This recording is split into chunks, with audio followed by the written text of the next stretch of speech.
Nestle has been in Sri Lanka for over 100 years. We have been committed to enhancing the lives of the local community since the very beginning. Today, we are Sri Lanka's largest private sector buyer of fresh milk. As we look at the smiling faces of thousands of dairy farming families, we know that we have kept the promise we made 30 years ago. Nestle, empowering Sri Lankan dairy farmers.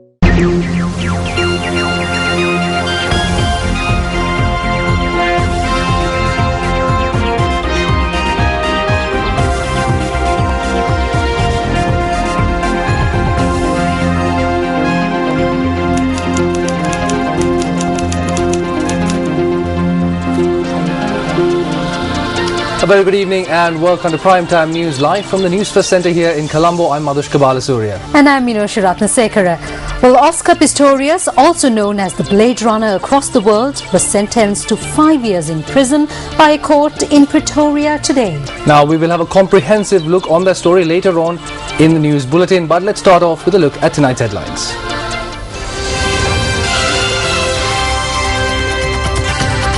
Protest by the university students dispersed in Kotte. Western Provincial Council session adjourned following a tense situation.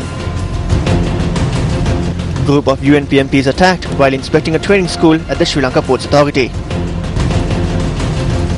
UPF MP Wasantha Senanayake expresses regret over voting for the 18th Amendment. Will salary increases attribute to the increase of the family income? Questions Minister Sarath Amunugama. In your top story tonight, the police today used force to disperse protesters at a demonstration organised by the Inter-University Students' Federation, citing several issues including the oppression of students, and cuts to education. The protest march commenced from near the University of the Visual and Performing Arts in Colombo. The protesters carrying placards marched via the Settlement Gardens police station to Bauda Lokomauta and then on to Boralla. The police barricaded the roads as the protesters attempted to approach Parliament via Parliament roundabout. The police used water cannons and tear gas to disperse the protesters as they attempted to march on.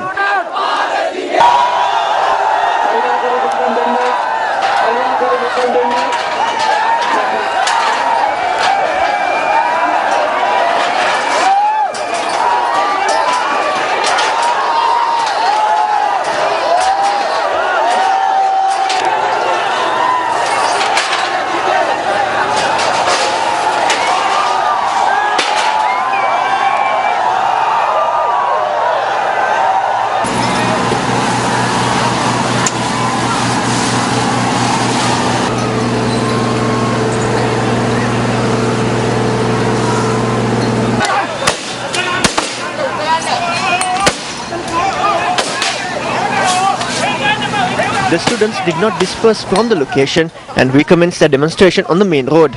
Our reporter says the demonstration caused heavy traffic congestion on the road.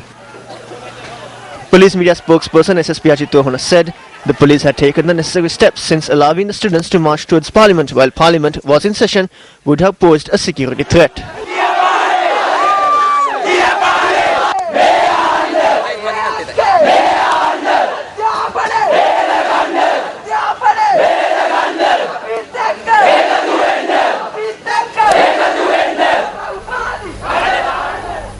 Elsewhere, a group of UNP parliamentarians were attacked in Slave Island today while they were on an inspection tour at a location reportedly belonging to the Ports Authority to inquire into alleged irregularities.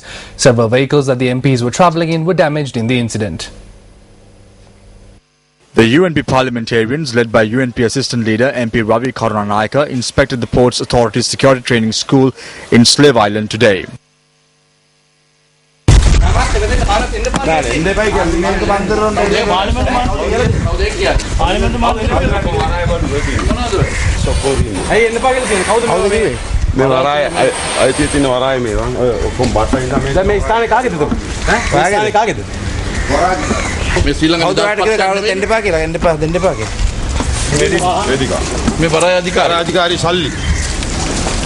මෙතින් වරාධිකාරී මුදල් වරාධිකාරී සේවක ජනාධිපතිවරණට වැඩ SLPA SLB मैं अतुले दिन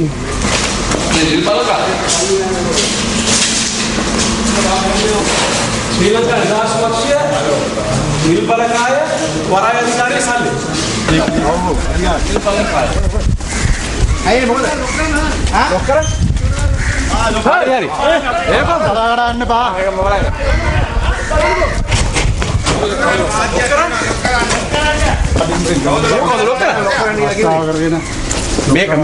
මේක වරාය අධිකාරිය මහජන දේපල අපි පාර්ලිමේන්තු මන්ත්‍රීවරු ඒගොල්ලෝ මේ මාෆියා ටීම් එක මේ ඉන්නේ ශ්‍රී ලංකන් දාස්පක්ෂිය 200ක් ඉන්නවා මේගොල්ලෝ තියාගෙන මේගොල්ලෝ පුල් සප ගන්න නේ 200ක් තියාගෙන ඒගොල්ලන්ට ෆුල් ටයිම් රිලීස් කළා OT පැය 900යි ලංකාවේ එහෙම ගණන් හදන්න බෑ ඕක ඔය ඔන්නබල් අබේ ගුණවර්ධන මෙදී මේ වන්න මේ කොච්චර කෝටි ගණන් බලු නයිරලිය කට්ටිය වල දිනවලු ඊළඟ දාස් පක්ෂයේ අනුරුද්ධ කාර්යාලය නෙමෙයි මේක වරාය දේපල අධිකාරිය දේපල පොද මැතිවරණය මේක ඕන මේ වාහන දෙකක් අහු වුණා අම්පාරේ ඔව් PA 55 අදලිසර ඒකෙන් තමයි ගිහලා පෝස්ටර් ගහලා දෙන්නේ ඒක තමයි ගහලා දෙන්නේ ඔව්. As the MPs were leaving the location, a certain group had hurled stones at them.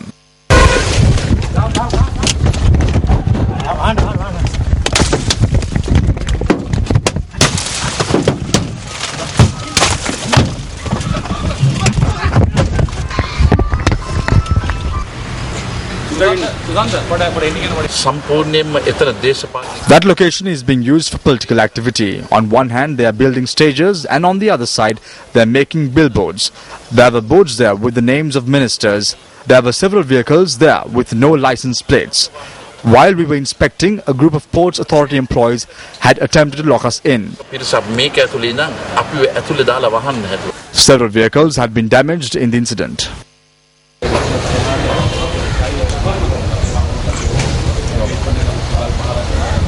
The police added that an individual at an SLFP trade union office had lodged a complaint with the police that a group of MPs had forcibly entered their office premises.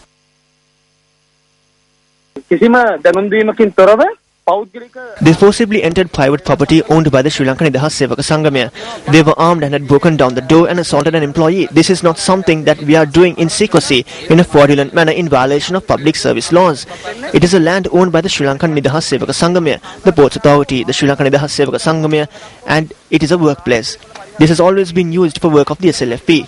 Some media personnel were inconvenienced in the trouble that broke out there. We apologize for that. We were not targeting any media personnel.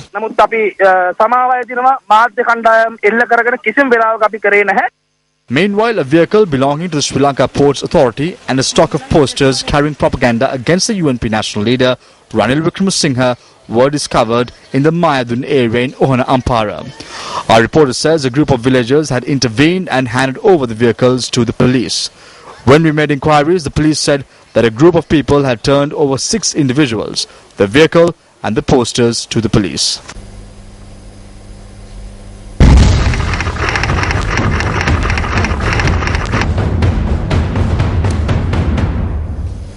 Welcome back to the news. Tensions flared at a session of the Western Provincial Council today.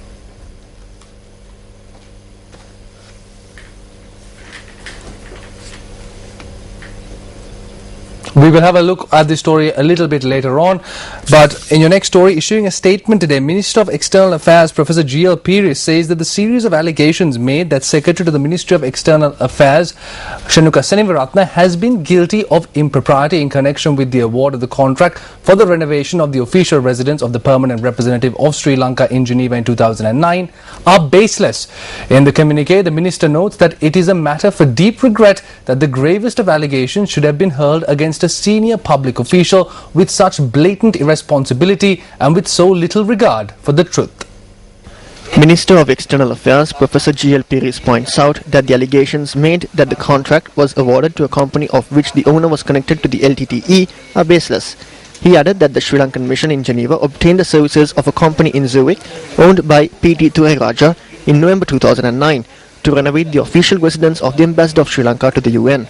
The minister adds of an internet posting alleging that Troy Raja is an LTTE member and that he was among those arrested by the Swiss police during a crackdown on money laundering by the LTTE. The minister adds that on the 12th of April 2012, 3 years after the renovation of the permanent mission in Geneva, the head of Chancery of the Sri Lanka mission in Geneva at the time, Yu Jauho, had addressed a letter to an official of the Swiss Federal Intelligence for an inquiry. The head of Chancery had made this inquiry days before completing his tour of duty in Geneva. In response, the official from the Swiss Federal Intelligence Service had said that there is no indication that the individual mentioned had been arrested by the Swiss police and that he was linked to the LTTE. In the communique issued today, the Minister of External Affairs says that the Procurement Committee approved the award of the contract on the 5th of November 2009. It adds that Shenuka Senivaratna, however, had arrived in Geneva and assumed duties only on the 15th of November that year. They did not defend Dr. Chris Nonis. However, what happened when Sajjan was saying that this is an old story, Shenuka defended Sajjan. Why? Because Sajjan and Shenuka were friends. This is their relationship. Now they are using the professor to defend them. What are they trying to do now? They are trying to do the work of a shaman. I won't direct the attention of Professor Peiris to one of these issues. We clearly said that this was the auditor's report. According to this auditor's report, it's the public's money that is being utilized to maintain the Geneva mission. We didn't say that an LTT affiliated group was involved in this transaction. It's the Treasury Secretary who deploys a team of auditors to look into this through a letter dated 8th February 2012. How can the Treasury Secretary resort to such an action? It's the Minister of Finance who should direct him to do so. We believe the instructions may have come from the President. It's Parliament that should be held responsible for public money. It's the Parliament that has the power over finances. This audit report hence should be tabled in Parliament. After it's tabled, a report has to be made. The question at hand is that these 4 officers have committed a grave crime if they have made such a serious allegation. If so, action needs to be taken. However, they won't do that. It's clear Professor J.L. Peiris is trying to sweep this problem under the carpet. Professor Peiris, if you cannot say the truth, stay away from the lies. Do not step inside this swamp. We are presenting facts on this matter very responsibly. Now, the United National Party parliamentarian Sajid Premadasa raised a question in Parliament today over measures taken against the EU lifting the ban on the LTTE. The following events transpired in Parliament. විශේෂ පාර්ලිමේන්තු සැසිවාරයක් කැඳවලා එක්සත් ජාතික පක්ෂයේ අපිලෑස්ති රජයක් රාජ්‍ය පාර්ශවයක් විපක්ෂයේ අනික් කොට්ටාස සමග එකතු වෙලා පැහැදිලි ඒකමතික යෝජනාවක් සම්මත කරගන්න. Convene a special sitting of Parliament. We in the UNP are ready together with the other parties in this Parliament to propose a second motion, proposing that the court in the European Union we impose the ban on the LTTE. We brought independence. This is the party that freed the country from the imperialists. යෝජනා කරන්න ඉස්තිර කරන්න එක්සත් ජාතික පක්ෂය අපි ලෑස්ති මේ රටට නිදහස ලබා දුන්නු පක්ෂය පරදේශක්කාරින්ගෙන් අධිරාජ්‍යවාදීන්ගෙන් බේරාගත්ත එක්සත් ජාතික පක්ෂය යුරෝපා හවුල කොටි තහංචි ඉවත් කිරීම ගැන ඔබතුමා පක්ෂද ඒක මම පීරිගන්නේ නැහැ එක්සත් ජාතික පක්ෂය මේ රටෙන් ජාතකම් දුන්නේ නැහැ. The UNP licked the shoes of the imperialists. මේ රට වෙනුවෙන් කරපු යෝජනාවක්. Every party at the time supported the endeavour for independence. It was not any one individual. Now moving to one of your headline-making stories, tensions flared at a session of the Western Provincial Council today. Opposition members of the council wore black bands to today's sitting of the Western Provincial Council to protest the disenfranchisement of Democratic Party leader Sarath Fonseca.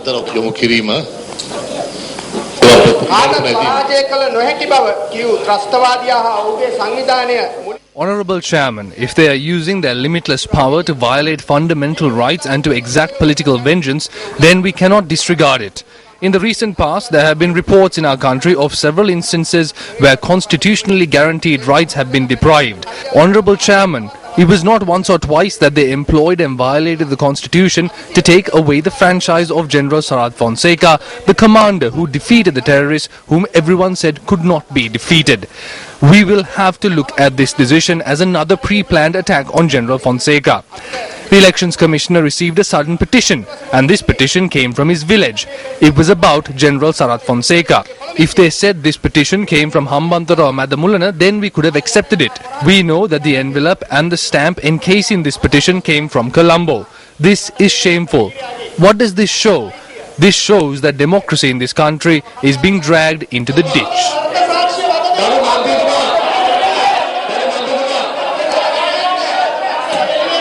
Tensions also flared when UNP councillor S.M. Marikar, who was not present when his turn came up, returned to the chamber and requested that he be allowed to speak. Honourable Chairman, I had to leave for a physical need. You had granted Nishanta Sri Varanasinghe a similar opportunity prior to this.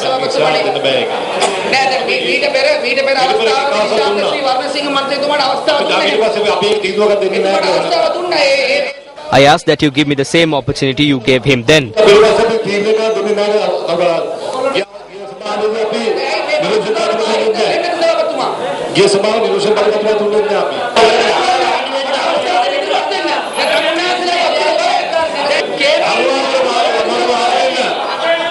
I will take care of that. Why? Are you afraid? Karuna Amman is with the government. KP is with the government.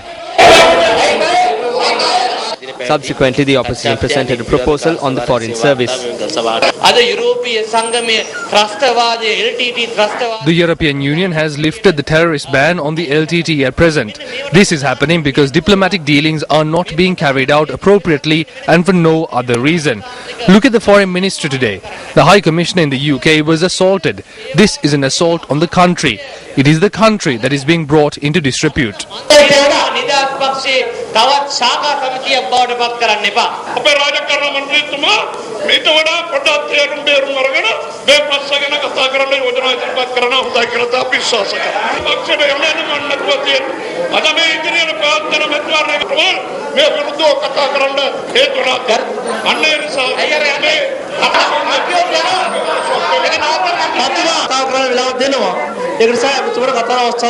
Subsequently, the Deputy Chairman decided to adjourn the sitting due to the lack of quorum.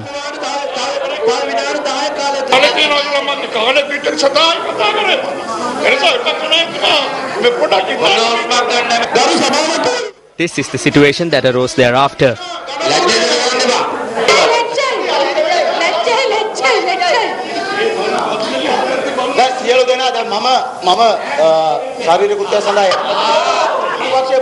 There are governing party members outside. What game are you playing? Don't we have a right to talk about important issues in the country?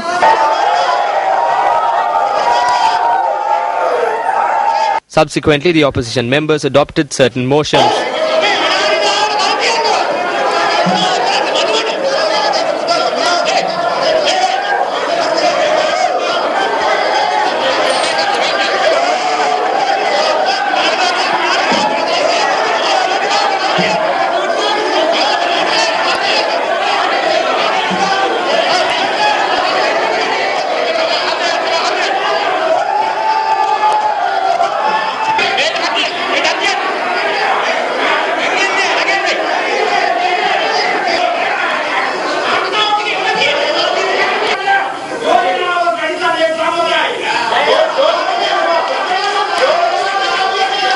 Deputy Chairman of the Western Provincial Council, Yasapala Koralage, says that the opposition members do not have a legal right to conduct a sitting themselves. Once the council is adjourned, the mace is taken away and the chairman steps down. The sitting is over. This was not legitimate. Still in local news, the leader of the JVP, Kumar Dissanayake, has invited political parties, including the UNP, to join with the JVP to defeat the attempt to hold an unconstitutional presidential election. The leader of the JVP made this request at a public awareness rally held in Colombo today.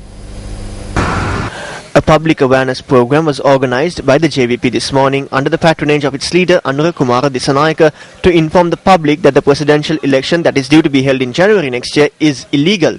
The awareness program, which commenced opposite the Fort Railway Station today, will go on till the 30th of this month and will continue to raise awareness amongst people by giving out handbills.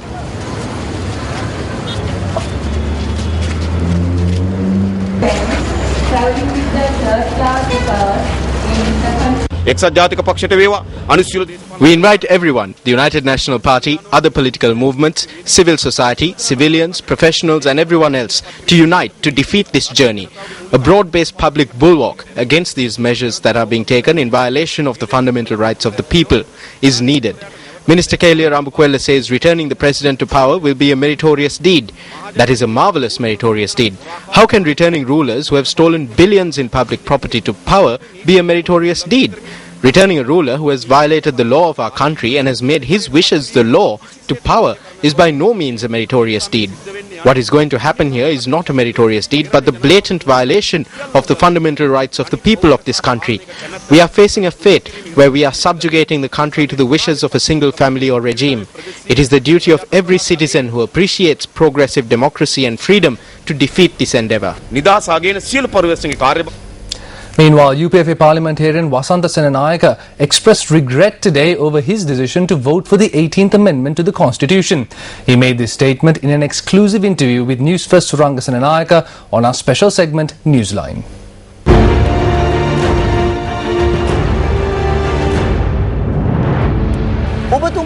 You recently presented a draft amendment to the Constitution. What happened to it? It was not recent. It was presented to the Select Committee 1.5 years ago. This is not a new addition to the current pattern. Since one of the factors in this was not being discussed, I presented it.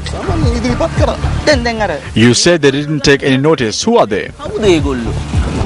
Our government. In Parliament, didn't you vote for the 18th Amendment which removed the term limitation on the President?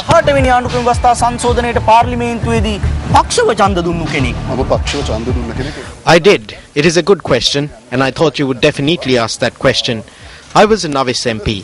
It was the first time that I had entered Parliament. We had won the war, and at that time we felt that this president should serve another term. That is President Mahinda Rajapaksa. But at the time we believed that the president and the SNFP were of the stance that J.R. Jayawardena's destructive constitution should be abolished. Are you disappointed that you voted for the 18th Amendment? I am clearly disappointed. The UNP was founded by your great-grandfather, Honorable D.S. Ranayake. Are you thinking of returning home?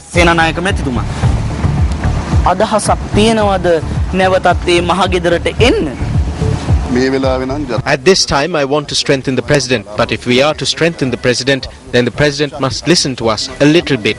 We are small-time MPs, but he must give due consideration to what we say. I will not run back to the UNP, but if our people push us, then I do not know what will happen. MP Wasantha Senanayake says that he will not run back to the UNP, but he does not know what will happen if he is pushed. We shall see where MP Wasantha Senanayake ends up.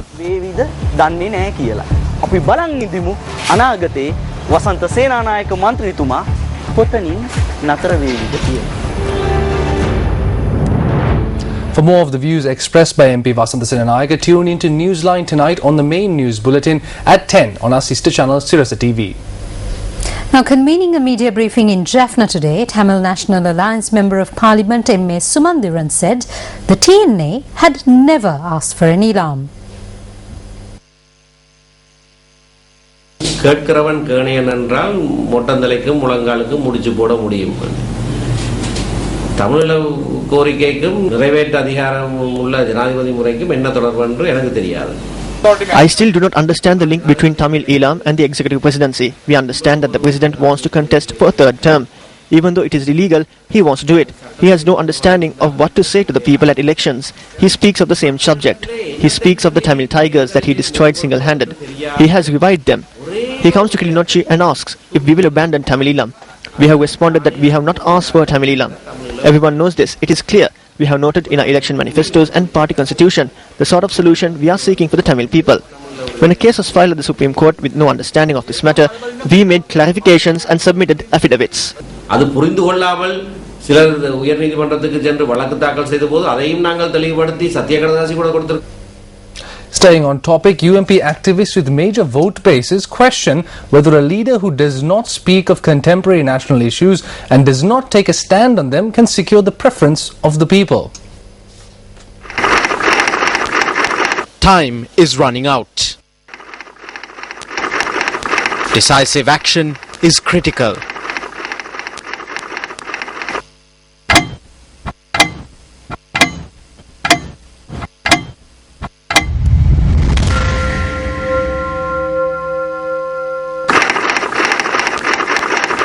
Members of the Working Committee, the time has come to cast aside personal allegiances and take a decision, placing the party, party supporter and country first.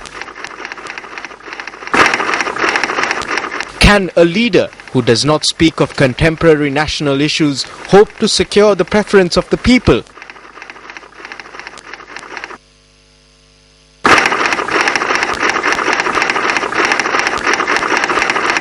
The decision is with the Working Committee. The time has come to end the 18-year era of 28 election defeats and embark on the journey to victory. The decision is yours.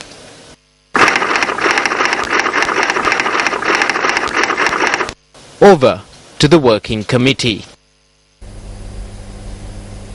You're watching News First, and up next is our investigative journalism segment, Action TV.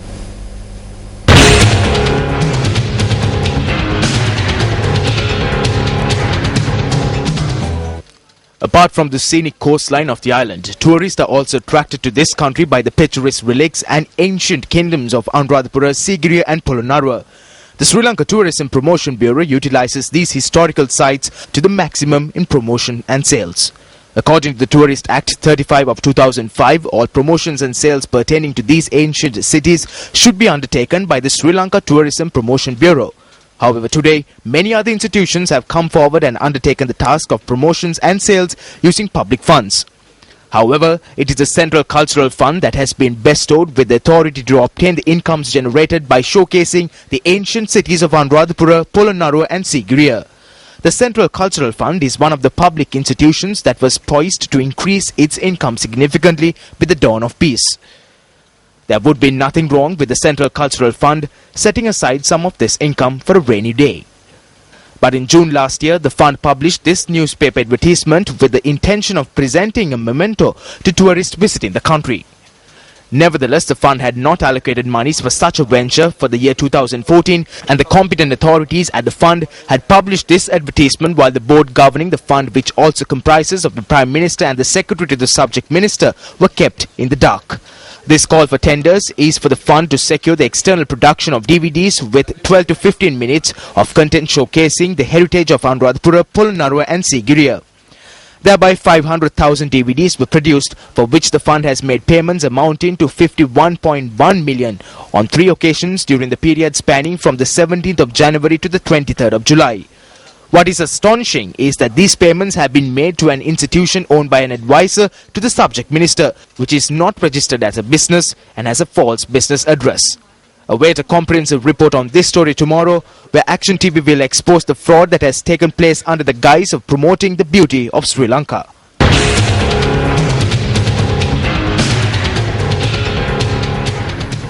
Moving on, 2 containers seized in connection with the illegal usage of the Trademark's canary device Anemona, owned by AF Jones, a subsidiary of the Capital Mahaj Organisation Limited, by Vintage Tea Salon Private Limited, was inspected today. The inspection was carried out in line with an order issued by the Colombo Magistrates Court on Friday. The 2 containers carrying a cargo of 1,200 10-kilogram tea packages were seized by the Mullaria police. The police submitted to court that the police station does not have the special requirements to keep the 2 containers in police custody. Since the magistrate's court premises too did not have the special requirements, the magistrate ordered that the seized TV stood at 2 premises belonging to Vintage Tea Salon Private Limited and that the locations be sealed and the keys turned over to court. The registrar of the Colombo Magistrates Court visited the locations today and inspected the containers.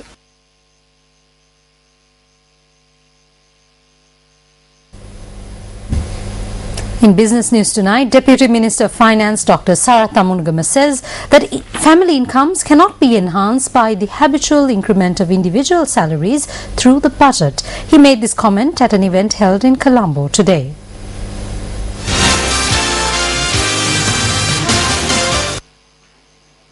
The 55th workshop meeting of the heads of national productivity organizations commenced today in Colombo under the patronage of Deputy Minister of Finance Dr. Sarath Amunugama. Though we are close to the budget, we have to question whether forever and ever we can be giving salary increases. It is much better to think of the family and look at the family income and see how we can increase the family income in terms of not only the salary of maybe one money earner in that family who then has to share it with the wife and children, or wife has to share it with the husband with no extra income. From that model, I think we have to shift to a model where the total family will be able to enhance their income in terms of greater productivity, greater investment in domestic agriculture, in enhancing their capacity to earn their wealth in terms of family income rather than individual, shall we say, individual person earning a salary and trying to maintain that family. Now, an interactive forum was held in the University of Colombo today under the theme Mobilizing Private Sector Partnership for Youth Inclusion. The panelists at today's interactive forum represented the private sector, the government sector. During the program, participants enthusiastically engaged with the panelists and posed questions. I'm treated as a perfectly normal person. In Sri Lanka today, we often think of disability as almost an inability. It must not be so. When you think of disability, you think of people who can't walk, or can't talk, or can't see, or can't hear. But we are surrounded by people who can't feel. People who've been given responsibilities and shirk the responsibilities. People who've been given power and have no idea what to do with that power. People who stamp and trample on others. This is, in a true sense, real disability. We are very excited about the future of offering up opportunities, not because we feel sorry for you, not because we sympathize with you, but because it is the next natural step in the humanity we all believe in and work hard for. There are lots of other companies, unfortunately, who are employing disabled people not because they want to empower them, but as a tokenistic gesture. So one thing we should say no to is tokenism. But the thing that we should say yes to is meaningful inclusion. The problem of disability lies not only on the impairment of function and its effect on us individually, but also more important in the area of our relationship with normal people. The obstacles of the participation of persons with disabilities are considered as lack of certain capabilities of those individuals rather than discriminatory attitudes of the society where they live. Disability being a part of the diversity of the human race, we all have the same rights. So this, where the American Disability Rights Movement got their legislation, they got their legislation in 1990, but there was no proper recognition of rights. The recognition of rights came with the realization that disability is a part of diversity of the human race. Still in sports, sportsmen and sportswomen received the opportunity to obtain applications for the Sports First Mobitel Platinum Awards from the Platinum Awards Motorcade in Monaragala today. The Platinum Awards Motorcade will now make its way to Kataragama tomorrow.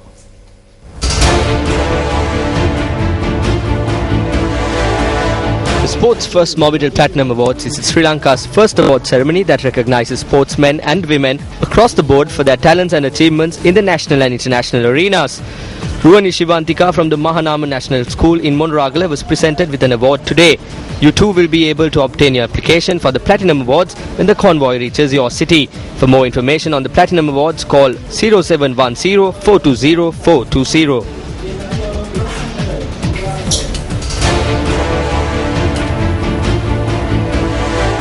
And with that, we wrap up this edition of Primetime News. I'm Madhushka Balasurya. It's a pleasure having you with us. For the Newsfirst team, I'm Minoshi Ratnasekara. Take care and good night.